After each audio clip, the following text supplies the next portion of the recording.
West ইন্ডিজের বিপক্ষে দ্বিতীয় ওয়ানডেতে সাইফ হাসানের অবিশ্বাস্য বোলিংয়ে ড্র হওয়ার পর ম্যাচটি গড়িয়েছিল সুপার ওভারে। কিন্তু মূল ম্যাচ যে সাইফ হাসান ফিরিয়ে এনেছিলেন, সুপার ওভারে সেই সুযোগ আর ধরে রাখতে পারল না বাংলাদেশ। এদিন সুপার ওভারে বোলিং করেন মুস্তাফিজুর রহমান। সেই ওভারে ওয়েস্ট ইন্ডিজ 10 রান সংগ্রহ করে। 11 রানের লক্ষ্য তাড়া করতে নেমে বাংলাদেশ 9 রানে থেমে যায়। ফলে নিজেদের ইতিহাসের প্রথম সুপার ওভারেই হারের তেতো স্বাদ পেল মেহেদী হাসান মিরাজের দল।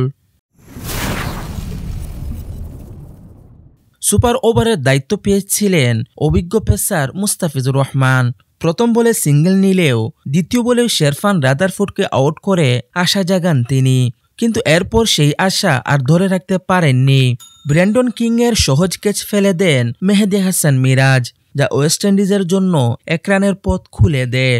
শেষ বলে শাই হুপের ব্যাটের কানায় লেগে বাউন্ডারি হলে সুপার ওভার থেকে ওয়েস্ট ইন্ডিজ তুলে 10 রান, আর বাংলাদেশের জয়ের জন্য লক্ষ্য দাঁড়ায় 11 রান।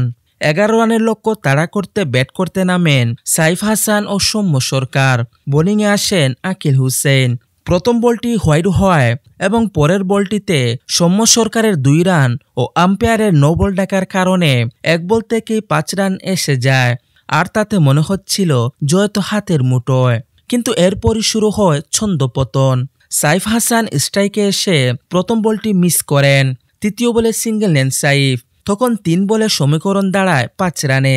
এরপর চতুর্থ বলে সৌম্য সরকার ডিপ স্কোয়ার লেগে ক্যাচ দিয়ে বিদায় নেন, যা দলকে আরও চাপে ফেলে দেয়।